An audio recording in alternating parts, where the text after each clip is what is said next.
Welcome back everyone to A1 Diaries. Here you can see day 2 of this large landscaping project.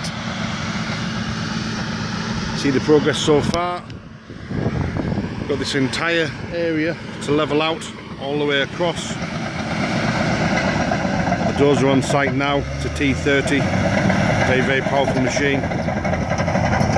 Just leveling the area out. And have a look a bit further down. As you can see, a lot of earth being moved so far.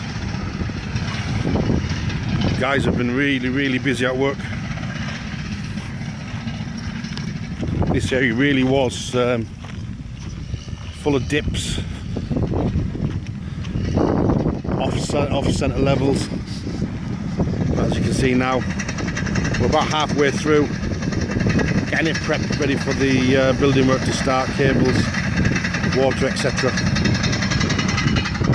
Then it's going to be levelled all the way through to this back area of the field.